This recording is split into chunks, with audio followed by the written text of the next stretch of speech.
for a revolution. Révolutionnaire, provoquant et visionnaire, le génie musical de Frank Zappa est indéniable.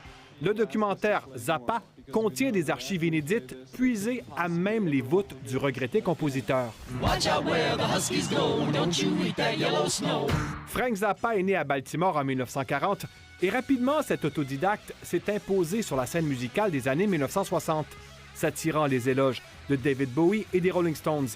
Travailleur infatigable, le compositeur réalisera 62 albums en carrière, dont Hot Rats, Overnight Sensation et Joe's Garage.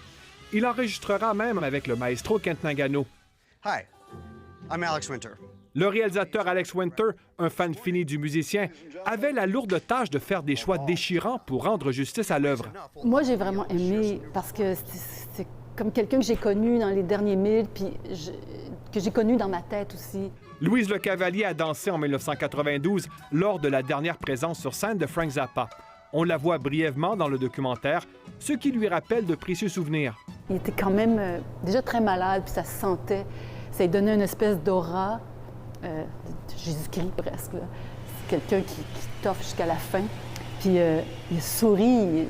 Ça, j'ai reconnu dans le film à la fin, quand on le voit sourire, quand il travaille avec l'ensemble de musique moderne. Il sourit. Puis ça, j'ai eu droit à ça. Frank Zappa est décédé à l'âge de 52 ans d'un cancer de la prostate. Le film Zappa montre l'image d'un musicien sans compromis, toute sa vie partagée entre le rock, le jazz et le classique.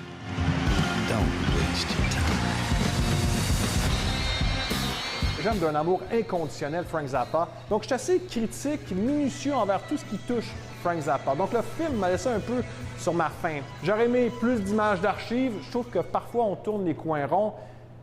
Louise Le Cavalier, c'est un peu votre avis? J'ai appris beaucoup de choses sur lui, même si, au fond, j'ai l'impression que je connaissais déjà des choses, mais là, ça s'est concrétisé en voyant plein de petites séquences. Mais je sais que faire un film documentaire, c'est extrêmement difficile de satisfaire beaucoup de gens avec ça. Nabi Alexandre? Ben moi, je le connaissais surtout de nom plutôt que d'oreille ou de cœur. Ça m'a permis de découvrir l'influence qu'il avait eue sur tant de gens. Un homme aussi passionné, complètement orienté sur sa musique. Par contre, j'ai trouvé que des fois, on enchaînait un petit peu des événements sans vraiment les mettre en contexte. J'aurais mis un peu plus de chair, mais c'est une bonne porte d'entrée pour aller chercher des informations sur la suite et découvrir le personnage fascinant. Ici, Nabi Alexandre Chartier. Et Louis-Philippe Ouimet, Radio-Canada Montréal.